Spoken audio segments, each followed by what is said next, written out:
welcome to Empowering Homeschool Conversations. My name is Peggy Ployer, and I'm the host of this weekly broadcast put on by SPED Homeschool, as well as its founder and CEO. We at SPED Homeschool empower families to home educate children with learning challenges, and I encourage you to check out our website at spedhomeschool.com to learn more about the resources and support that we offer families.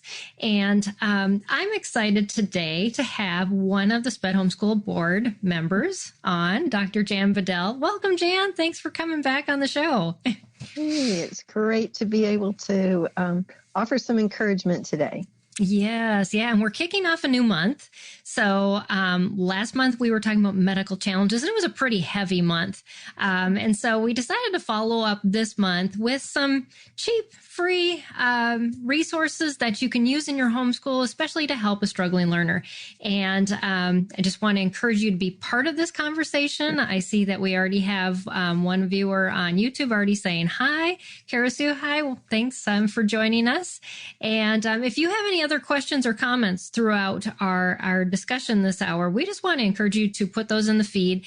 If you are watching where you said reserve my spot, just know that you need to go to the YouTube channel link to do that and comment on YouTube. You can't comment on that platform, and you can, but we won't see it and make it part of our conversation. And if you're watching our Facebook page, we'll be able to see that too. But if you're watching in the Facebook group, our support group, just know that you have to give Facebook or privileges to share your identity. Otherwise, your comment is going to come up as anonymous or not at all. So make sure you go through that little process, or just flip to our main page to make comments. So just some logistics about if you're watching live. And I know many of you are listening on the podcast or watching this after it's recorded, and I thank you for doing that. So Jan, we're kicking off this theme, but we're going to be talking about neurodevelopmental strategies that help with student success. And I know when we first talked about this, sometimes we think about free things as just free what we can get, but we don't think about those things that we can do to help underline issues so we don't spend as much money. And that's what I'm excited to talk about today with you. And so just to help our audience get to know you better if they've never met you or know anything about you, I'd just love for you to share a little bit about your background and why you're so passionate in this area with helping families, as well as just your excitement about neurodevelopmental strategies overall. Okay, well, that's a long 30-year journey. But you were right about me being passionate about this topic because it helped me. So basically, going back 30 years or so, I was where a lot of your viewers are. I had a special needs child, and she was really struggling. I had homeschooled her for 5 years with a traditional approach because I was an educated teacher, certified teacher. Right. So that's all I knew to do is educate her the way I was taught. Yeah. Well, I was about to give up at that point at 5 years because she wasn't really making progress. I didn't know what to do. So you know how God tends to come in and rescue you when you're at the end of your rope. Well, that's what happened with me. He showed me the neurodevelopmental approach and asked me to commit to another year of homeschooling with a different approach. And I tell you, it was very challenging because the things I had done and learned and thought were the things that were going to be the thing that was going to make a difference. It was just turned upside down. So I had to really change my paradigm and think differently because, I was pretty desperate. So I was open to that. Right. That's amazing how desperation does that. Yes. It was challenging though, because, it just went counter to what I had been taught. Right. So basically, the neurodevelopmental approach is how to build the foundation of brain function so that the learning can, happen easier. That's what it's all based on. So, most of us are focused on curriculum. That's what I was focused on, how to teach phonics to my daughter, that kind of thing, with a certain curriculum. And what I've found that affects a lot of homeschoolers and costs them a lot of money is if they believe that this is the only way to teach reading, for instance, phonics, then they just go from buying one phonics program to the next, to the next, to the next. Exactly. Well, what I found out was that if the child's auditory processing is not where it should be, then phonics is going to be very challenging or not work at all. Wow. So what I found out is I've got to work on those foundational skills. That's what neurodevelopment teaches you, is that foundation has to be built before the function can come. Yeah. So that's what we did. We changed what we were doing, and it made all the difference for my daughter. Then I started training in this field, and basically God said, just take a left right here. There's more people that need to know about this than you, and I want you to tell them. So that's basically been our mission ever since. So just so that we make sure that we don't skip this topic, which I'm sure we're going to come back to it, but the auditory processing and visual processing, that's your short-term memory. And I have a free test kit that I understand you have the link. Well, actually, you go to our homepage. It's not just a particular link, but if you go to brainsprints.com and then scroll all the way to the bottom, you'll see free auditory test kit. And that's a free resource that your listeners can use and see where their child is. I'm telling you, when you know about that particular aspect of your child's development, you will know things will start making sense. Because when you have a child that's low processing, they're actually developmentally more like a younger child. So it takes a lot of frustration out of your interaction with your child if you go, instead of saying, you're 12, Yeah, why are you doing this? Exactly. This, that, or the other. And if you find out that they're low processing, then you go, aha, that's why. And so it reduces the frustration a lot. Because, you're 12, you should be able to stay on task. You're 12. You should be able to remember your chores, things like that.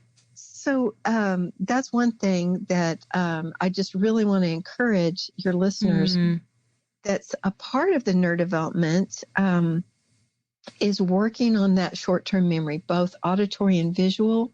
And then they can bring in more information. So there's some that free test kit, and then there's some simple little tools that we have on very inexpensive little tools on our website that help in those areas to build that skill.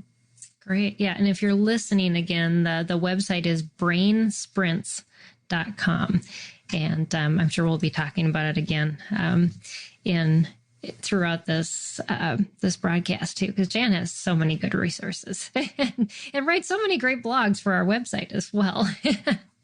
But yeah, well, thank you for giving that overall picture, especially as people are starting to listen to this podcast. They're going, do I want to hang on? I hope you want to hang on, because Jan has a lot to share, and all of her things just are so wonderful, and she has so much wisdom to share.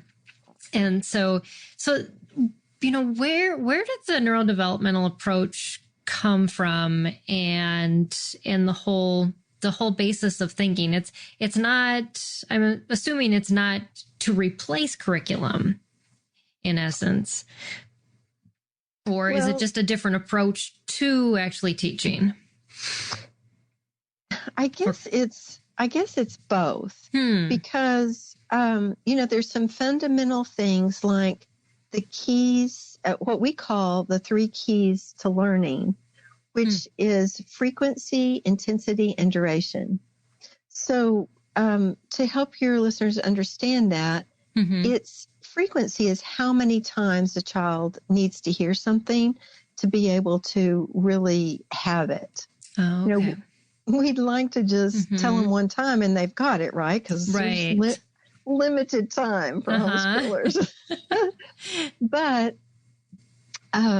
they really are going to have to hear it multiple times. And then intensity is how strong that information comes in. So, for example, if you just sit your child down with a lesson for math, for instance, and you are giving them the instruction, the input on how to do a certain thing, maybe a math concept or something. And then you go off and leave them with that page in front of them.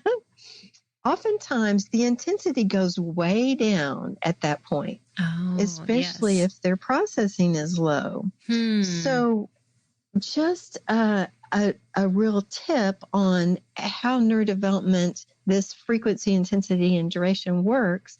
We found that if you stay there with your child doing a math lesson, for instance, for say 8 to 10 minutes, and you do a problem, they do a problem. You do a problem, they do a problem. Now you think, so many people are like, isn't that cheating to sit there and do their math?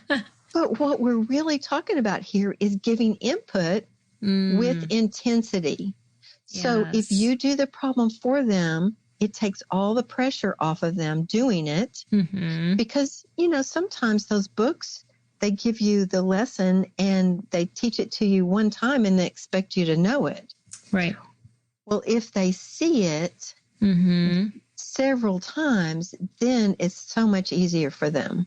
Right. So what we found is it actually, and, some people say, well, I don't have 8 to 10 minutes to sit here with this child on math, I got stuff to do, diapers to change and clothes to wash. And so what we found is it actually saves time, because let's think of it.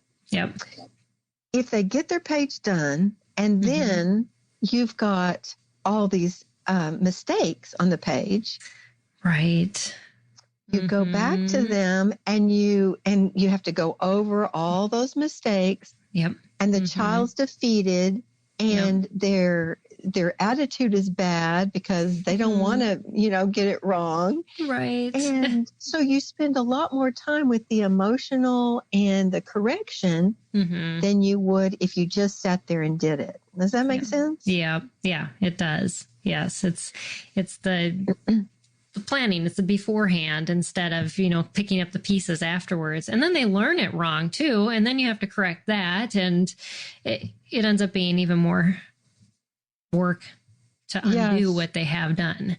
That's exactly it. So with that frequency, you're showing them several times. They're doing it, after you. And that intensity is you're sitting right there with them. And you can catch the mistake before it even happens. Right. Getting into it. And then we suggest a very short duration, just a short periods of time, instead of, the child sitting there for 30 minutes and you go back to check on them and they're upside down on the chair playing, making a fuzzball out of the carpet.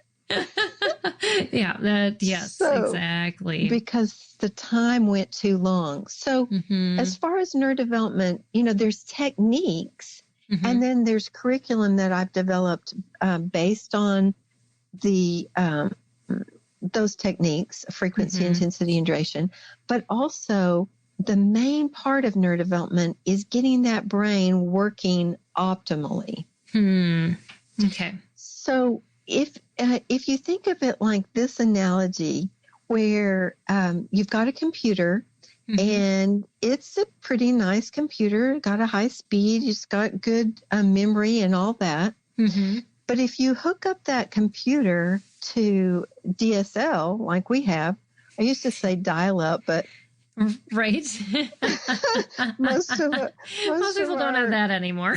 Yeah, they probably have not experienced that. Most of our homeschoolers that are homeschoolers today, but those were the days. Oh yes, my husband and I were talking about that tone, and my daughter looked at us like, "What?" She goes, "Oh, isn't that like something you just hear on like a phone ring?" I guess they have no, but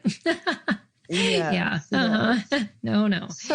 So if you're on DSL with that computer, is it going to work as well as if you were on high-speed internet? Right.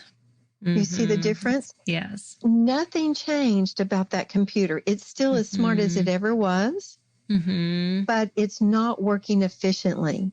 Right. So that's what neurodevelopment is all about. It's building that foundation in the brain so that the function is better.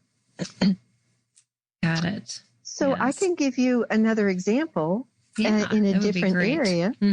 So let's say you're wanting to have your child write correctly, hold their pencil right and make those, make those letters the way you want them. Well, what if the pathways are not built from their brain to their hand and their hand feels like fluff? That's actually how one child described it. The teacher was wanting them to make this certain letter, and write well. And he said, "How can I do that when my hand just feels like fluff?" So when you build the pathway from the brain to the hand, then the function can follow. And that's another way of taking the frustration down out of your homeschool, and is just not expecting something to happen that the brain is not, in the body, that connection is not there. Right. So there's lots of different ways that you can build that particular connection. It's really pretty easy. Really? You mash on the child. You mash on their fingers. You mash on their hand. You mash on their arm. And this is done also with frequency, intensity, hydration. Several times, a couple of times a day for maybe a minute, from their fingertips to their shoulder, mashing on them. Well, every time you do that, it sends information to the brain. Oh, this is my finger. This is my arm. And it's actually building the pathway that they need to be able to write.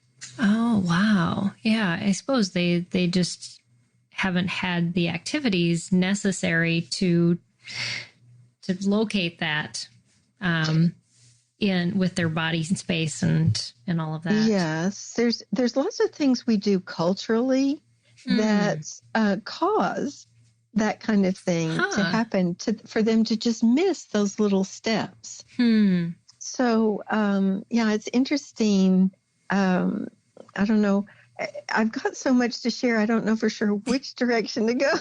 Wherever you feel led, we're going to go that direction. So, if you got something to share it.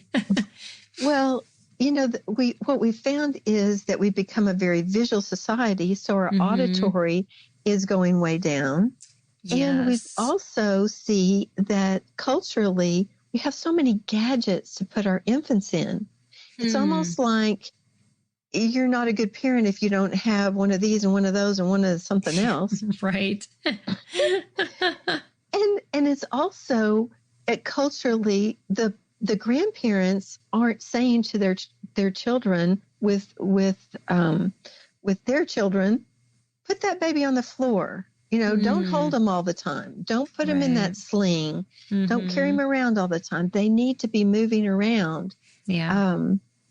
We're even doing things like always having the infant sleep on their side because of that sudden infant death syndrome. And they think that is the cause. And so they're not on their stomach getting that information. Just think of an infant on their stomach rubbing against the material. Oh, yeah. You see, they were getting information to their brain about their arms and legs just by doing that. Right. And so there's so many things that culturally have changed that have caused the development to go down. Right. Yep. That a lot of children are struggling. And the cool thing about it is it's never too late to get that information back to the brain. I mean, God has given us such a gift, and neurodevelopment is based on plasticity of the brain. Huh. Yeah. And so explain that. I know what it is because I've talked to you. I learned it from you. but maybe some of my viewers don't know what that is. And I know even when you spell it, not many word spell programs even like that word. Yes. But yes, because it's so plasticity is where the brain can grow and change based on input. So that's why we keep going back to the input. Just like the physical input of pressing on their arms, there's auditory input, visual input, there's movement kind of input that starts to organize the brain and change the way the brain is wired. Basically, it's changing the wiring of the brain. Right. Yeah. And when you do that, the function just starts to come up. It's just amazing how that happens. So instead of struggling with a curriculum and going from one curriculum to the next because it's not working for your child, then you build that foundation and things start to work better. Yeah.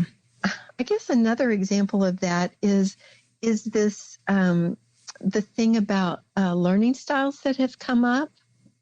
And kind of segmenting how you're teaching your child because you think they just have this learning style and they have to be taught, kinesthetically, which is the most inefficient way of learning something.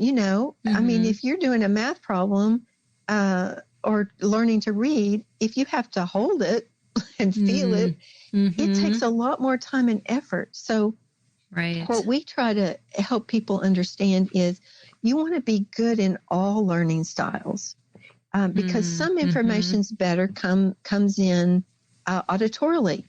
Some information comes in better visually, and some comes in better kinesthetically. So you want all of those working to their optimum.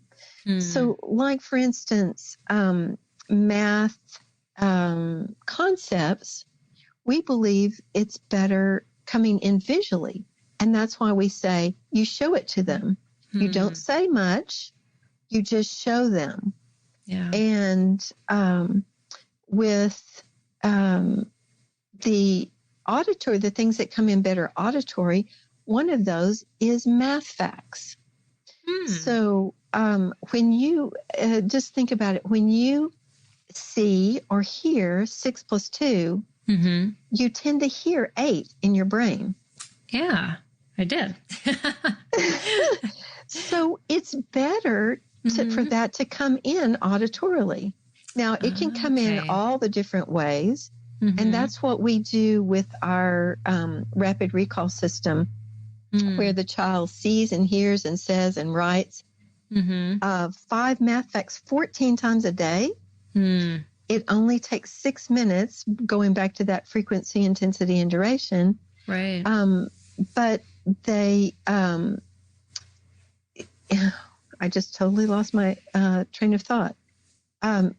they hear it very often, or they hear themselves say it, or they hear someone else say it with some intensity.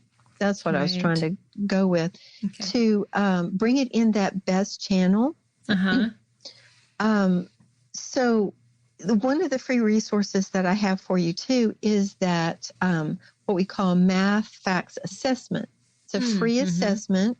You can just download it, and it has the instructions and everything there, so that you can kind of know where your child is in their math facts based on their grade level. So it'll say, first graders should be able to do math facts in 1 minute about to this level. Okay. Or if they're in sixth grade, they should be able to do the speed and accuracy should be about this level.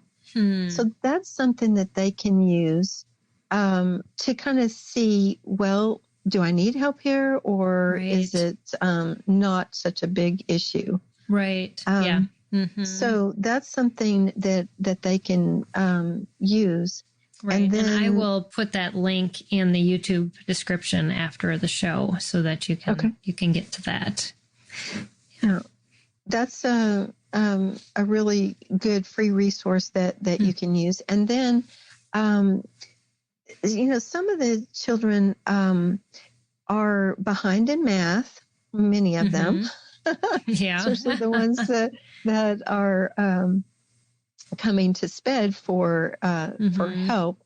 And what I've found is oftentimes people feel like they have to go through a whole curriculum, take them back to a couple of years or something, go through the whole curriculum at that level to get up to where they need to be.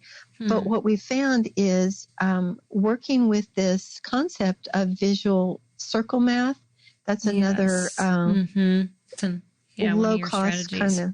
Yes, it's a low cost product that can actually help describe that strategy and give the family tools to bring them up on their concepts that will be quick. It will come up quickly instead of taking a whole year to go through this curriculum and then, oh my gosh, we have to go through this other curriculum. Right.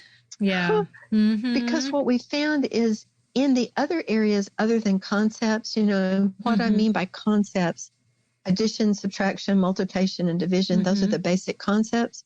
Right. In addition to those, you've got time and temperature and, measurement and all those kind of things. But they're repeated every year in those curriculums. So it's not like you have to go, and there's just a little bit in each of those curriculums about those things. Right. So you don't really have to go back and do a full curriculum. It's more expensive to do that and takes a lot more time as well. Right. Yeah. Yeah. Just to be able to get to the bottom of what's causing the issues. And it's amazing how kids can transfer that once those base skills are there. Then, it's just like the reading, you get a few of those neurodevelopmental pathways there. And then all of a sudden you use the same curriculum you had before and it works. It is amazing like that. That's what happened to me actually with my daughter. I had spent 5 years trying to teach her to read with phonics. And she knew every sound of OUGH. She could, all 70 phonograms, that kind of thing. But bless her heart, she could not hold the pieces of information together because of her processing was so low. So she could do 3-letter words, but after that, it was just like, I don't have a clue. She couldn't, because phonics is an auditory approach and you have to hold this sound, this group of sounds, and this rule together. Then she couldn't put all those pieces together until we got her processing up. Wow. So we taught her a different way. And then we added the phonics back in. She had the best of both worlds. Yeah. Yeah. Yeah. I think, parents will often just take one side of the fence or other. But I love that example that you share, that it doesn't have to be one or the other. It can be both. It's just, what's the underlying issue. Right. And fixing that so it's not a frustrating experience. Mm-hmm. Yeah. Because oftentimes the children think that they're not very smart or there's something really wrong with them when they can't get it. And the parents get so frustrated. Right. That's the thing. I guess that's basically where I was, is it was so frustrating to try to teach her because over and over and over, it was not getting there. Right. Yes, exactly. Yeah. And again, it was because those foundations were not built. Mm-hmm. Yeah. So we've talked about reading and we've talked about writing, and we've talked about math. So I think we have a lot of the bases covered there. Where else do you see struggles that neurodevelopmental strategies tend to be helpful that parents may not be thinking about? Yeah. Well, what comes to mind is where the child remembers something one day and not the next. Oh, that's a big one that we get questions from parents about. Very frustrating too. And for both the child and the parent. Exactly. Because the parent will say, you knew this yesterday. Right, exactly. And the child's going, I'm drawing a blank here. And that's where some of the self-esteem issues come in as well. So neurodevelopmentally, we look for where the storage of information is. So basically in neurodevelopment, the 4 steps to learning are receiving, that's getting the information in, processing, that's your short-term memory, and then storage of information. If those 3 things are lined up, then utilizing or using information works well. But if there's glitches in one of those places, there's challenges. If there's glitches in all those places, you see the compounding effect. It's almost like compound interest. In the negative version of that, yes. Yes, it multiplies the challenges. So that's why we encourage people to find out more information about this. And I guess I ought to mention that on YouTube we have, in Rumble, we have a channel called Brain Coach Tips. Yes. That's Brain Coach Tips. And there we have lots of discussions about treating the root cause and, difficulty in this area. What could cause that? Labels. What could cause the symptoms of ADD and ADHD? What could cause the symptoms of dyslexia? What we found is it's not just a genetic situation. It's like how the brain is organized. Yeah, and I suppose, like you said, culturally we do certain things, and in families we do certain things too, and that causes us to replicate the organization of our brains to our kids. That makes a lot of sense. Yes. Yeah, that's why some people say, well, it's just generational. It's genetic. But you're very right. Grandmother did it this way. I do it this way. Right. And you forget why you did it that way. It's just that everybody's done it that way. Exactly. So going back to that inconsistent recall, frustrating for everybody. And what we found is that it has to do with dominance. Like what hand you're using to start with. That's where we start with dominance, is the hand. And what we found is some children that have been in a preschool situation, maybe they were switching back and forth from one hand to the next. And they were influenced to be a certain hand. Right. Where the hand is really genetically right or left. if they're switching back and forth, which is totally typical for a young child, that's why putting them in preschool is not always a good idea because they're telling them to write things and stuff, and that's when oftentimes and curriculum is written so that it's easier to read when you write with your right hand. We don't think about these things, but yes, if they're influenced at an earlier age, that's going to choose that for them. You're right. Yeah, exactly. And so that's where you start with dominance. If there's some left-handed people in your family, so aunts, uncles, cousins, basically first cousins, grandparents, parents, if they're left-handed, there's a possibility that the child is genetically left-handed. Wow.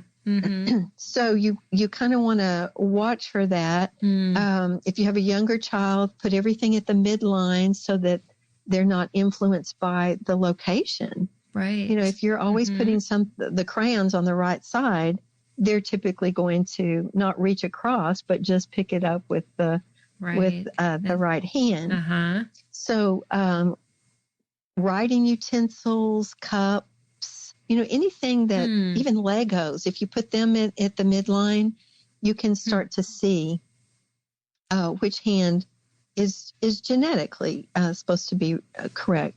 Yeah. So if the child is mixed-handed, that's an indication that those lower levels of the brain are not organized to the point to let that dominance come out. So that's why we do a lot of the lower level organization that happens more when you're a much younger child. And that, again, builds those pathways that we were talking about to begin with. And then after you determine the hand dominance, which sometimes you need some help with that, from a professional, especially if they're older. I was going to ask about that. What do you do if they've already kind of been forced and then the struggle is there? Right. Well, just an example from what the work I've done. I had a 15-year-old one time that came to me. He was had been struggled all his life with learning. And we found out he was really supposed to be left-handed, and he was one of those that was told early, no, it's easier, to be right-handed. Well, it's only easier if you're genetically supposed to be right-handed. Exactly. So we actually switched his hand at 15. Yes, it's obviously easier when they're younger. Yes, but lots of retraining, I suppose. Yes, but it was amazing what happened with him. He just took off in learning, and that took care of most of his learning challenges. It was pretty incredible. Yeah. So influencing the hand is real important not to do that as they're little. And then going through those developmental steps so that true dominance can come out. That's like a neurodevelopmentalist can help with that. And the great thing about the internet and the technology we have now is we can do virtual kinds of work. Yes. I'm even working with a group in Uganda right now virtually to help. Because certain cultures, again, they do certain things that discourage development, and when you get that back, it can be very wonderful. The results.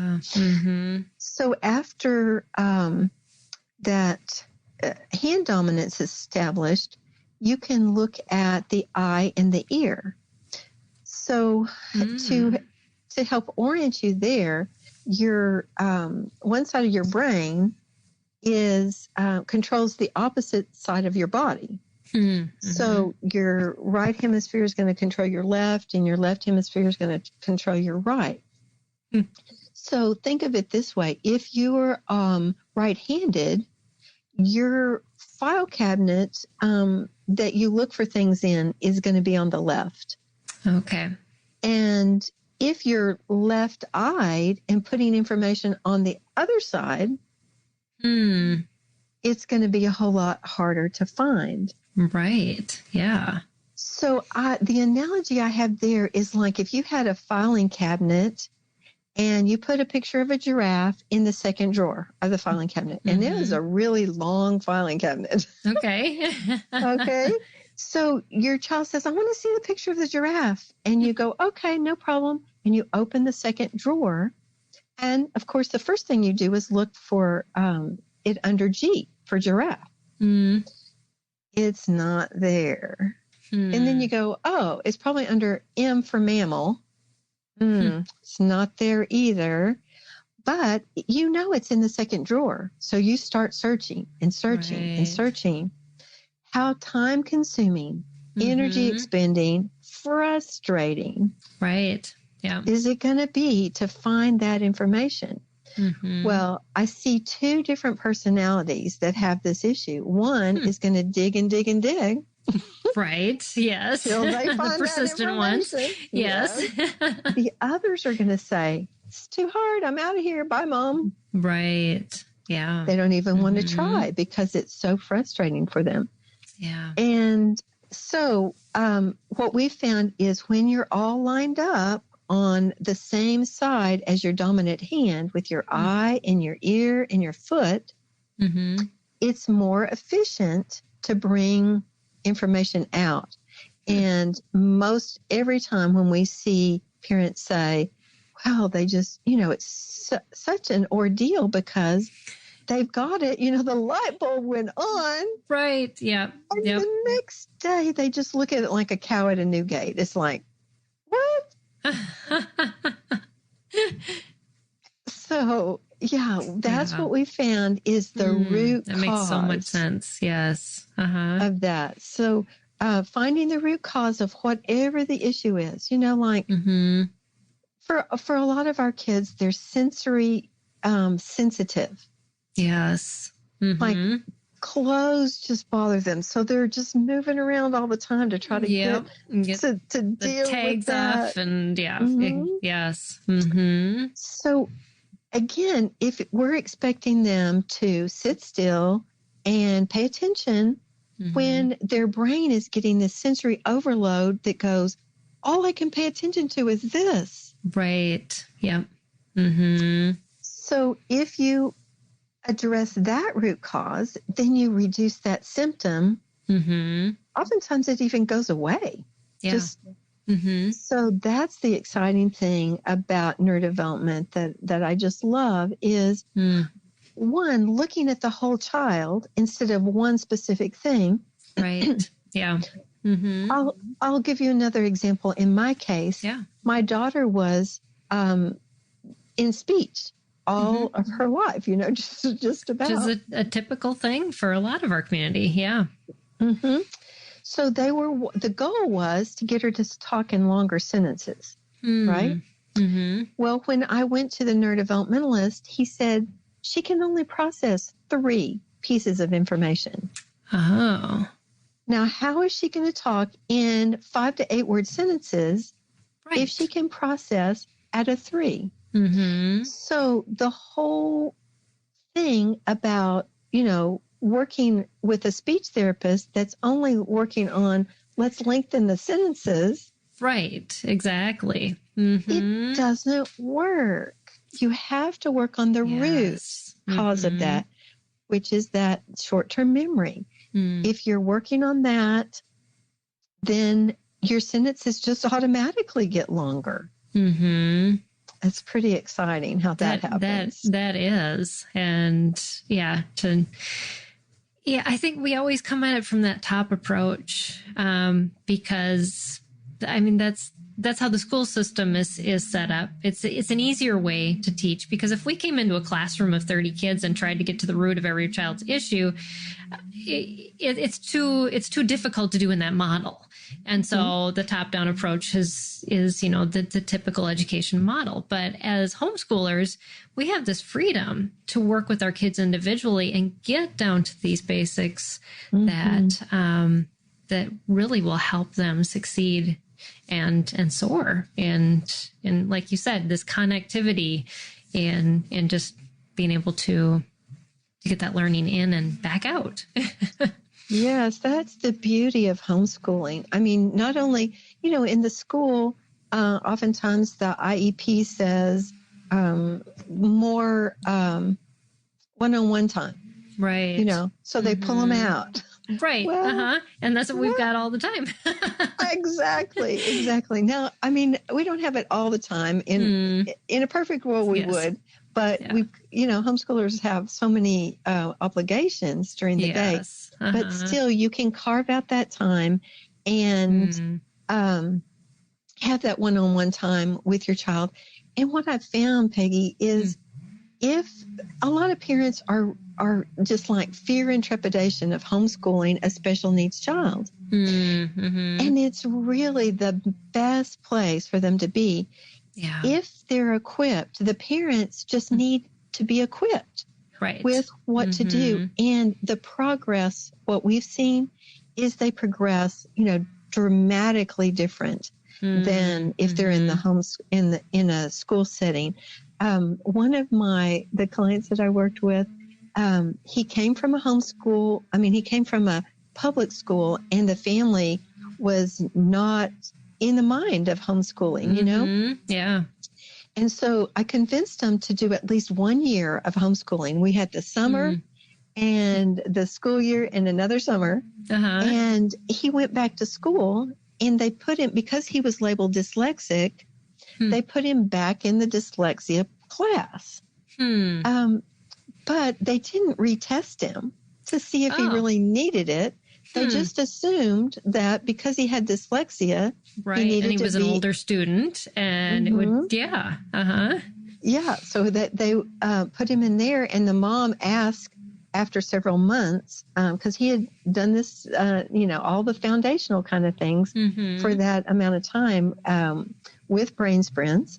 And when he went back to school, he was in this dyslexia class. The mom, after several months, said, I'd like to know how he's doing. And the teacher said, oh, he's doing fine. And she said, no, I want to really know what's going on. Yeah.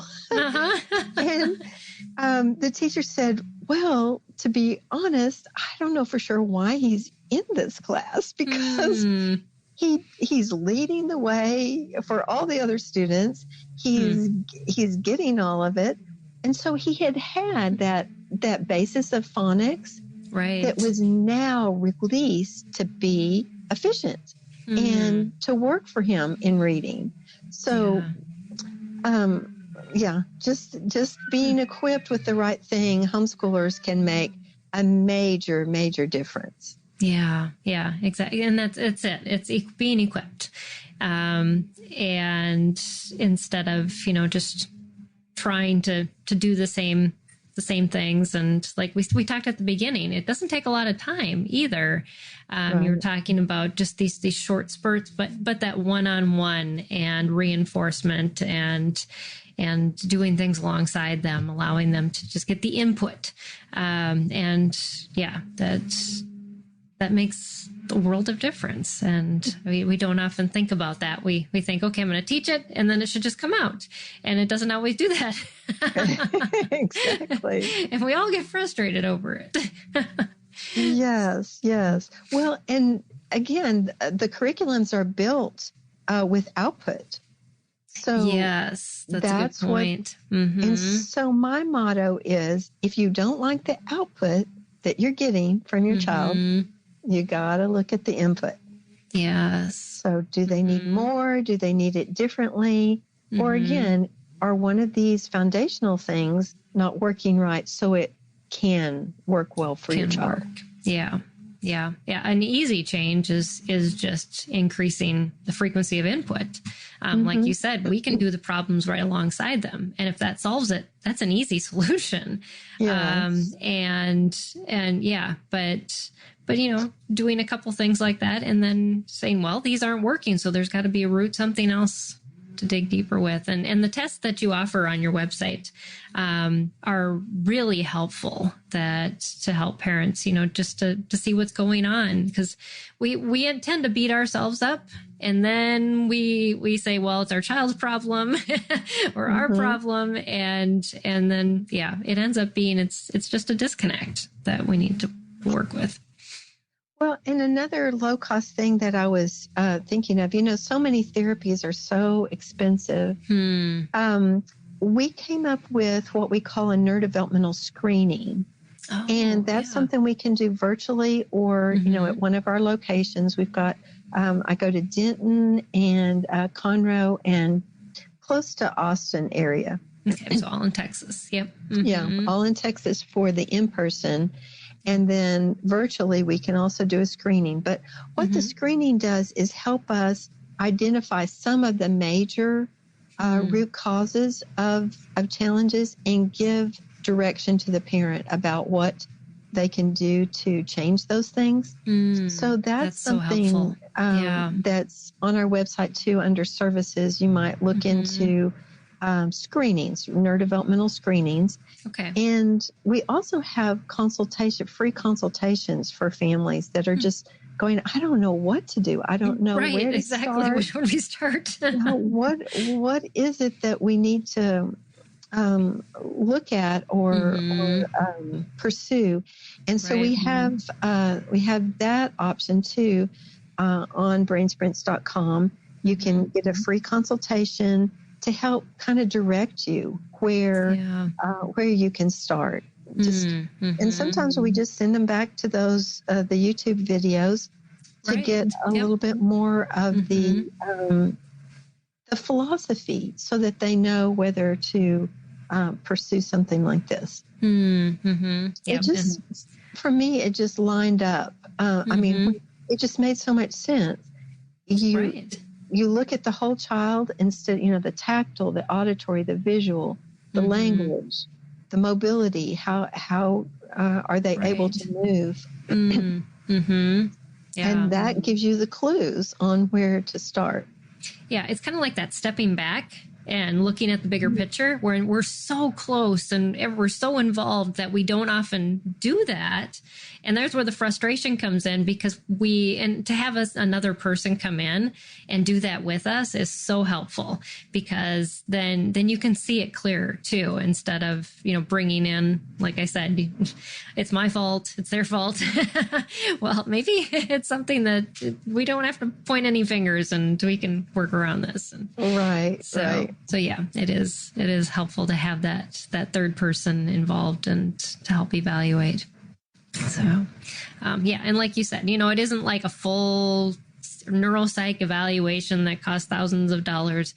This is a very inexpensive option to start saying, well, there's something underlying here. Let's try to see what it is, and how we can work around with what we're doing at home. Instead of just putting a label on it and then still trying to do the same thing, which is usually the case. Yes. Yes, I actually have something on the YouTube that says to label or not to label, because some people are on the fence about that.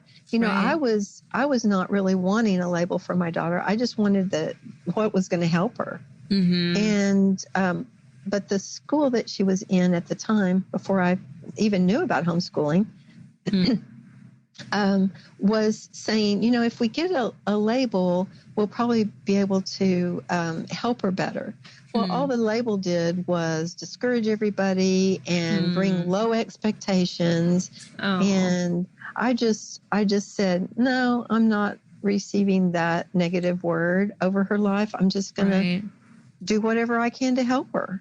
So it's sometimes labels can be very helpful if you need specific therapies that, like insurance, there's a place for that. Yes, exactly. Yes. And then in some cases, it's just like, what some people are afraid of. They use it as a crutch. The children that aren't as severe, and they or have complicated issues. Mm-hmm. They just use it as a crutch instead of pressing in. And, what I want to do is help the families unlock the child's fullest potential.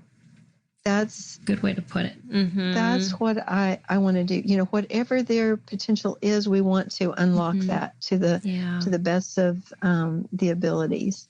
Yeah. Yeah, that's awesome. So again, Jan's website is brainsprints.com. And then on YouTube, you said it's Brain Coach Tips.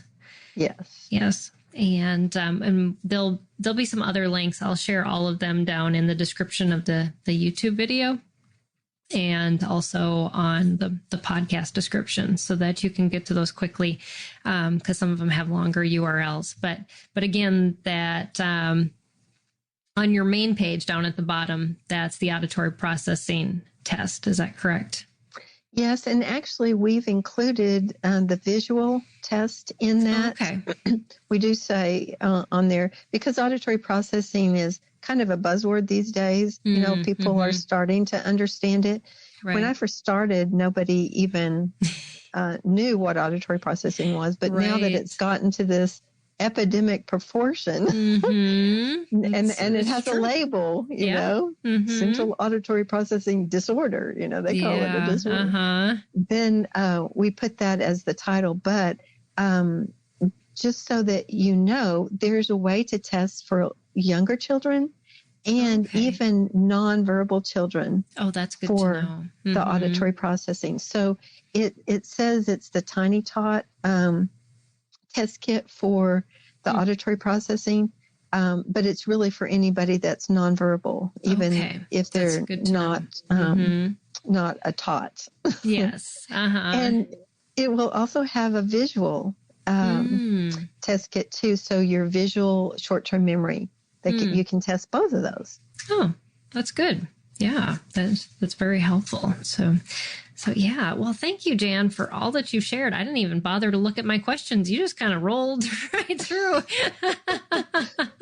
Well, hopefully we covered what was needed. I'm sure we did. Yes, I know. So many new families homeschooling and asking, what do I do and how do I help my student? And so much good wisdom that you have learned and I know you've repeated these many times because they're right there at the top of your thinking about what parents need to hear. And so thank you so much for just taking time to share with us, and just as an encouragement to parents that they can do this. Yeah, I think a lot of time that's the first. We got to get over that hurdle. That it isn't as hard as, well, sometimes we make it. And there may be some simple things that we can do to make the road easier ahead. Absolutely. You can do it. And God is leading you. I just want you to know, I believe God is leading you. And some of these circumstances that have happened that have caused you to be in this position to homeschool that you never thought you were going to be in. Right. He's worked all this for good for your child. Yes. Yeah. You're in the same boat as the majority of us. We're all reluctant homeschoolers when we have special needs children. Exactly. It seems that way. I don't think most of us actually said, yeah, I'm going to homeschool. That's my first choice. but it's a blessing. And, looking back, I'm sure same as you and me, many families we've heard from said, I just would never do it any other way. So just want to encourage you if you're on the fence or, just getting started, just know that you're in good company. So absolutely. Yeah. All right. Well, thank you so much, Jan. I encourage all of you to check out her website at brainsprints.com, where she has even more things to share with you. And if you just search Dr. Jan Bedell on the SPED Homeschool website, you're going to find some amazing articles that Jan has written. She contributes about every other month. So we've got a lot of really good content from her, and just always, I read through them before they even get published, and I learn more each time too. So thank you, Jan, for all that you do to just inspire and encourage as well as equip homeschooling families with struggling learners. It's my pleasure and honor and privilege. Yeah. And thank you for your friendship. That's near and dear to my heart. And I just want to thank what? So glad God put us together. Yes, absolutely. Yeah. And we're glad that all of you have joined us today and are listening to these empowering homeschool conversations. And we thank you for joining us on this episode. Just know that we have a lot more resources at SPED Homeschool that we make available to families home educating students with learning struggles. And you can check that out on our website at spedhomeschool.com, and or podcast, Empowering Homeschool Conversations, can be found on just about any platform out there that podcasts can be found on. And then join us again next time. Next week, we are going to be talking at the same time, same locations, about using library resources to homeschool.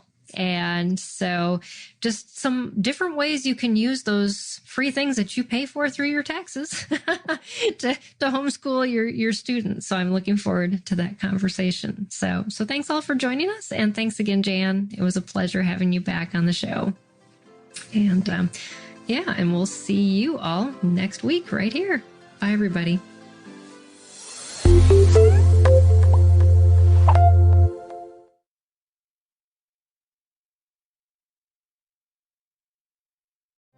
Hey friend, I'm Brooke McLaughlin, host of the Everyday Prayers podcast, a ministry of million praying moms.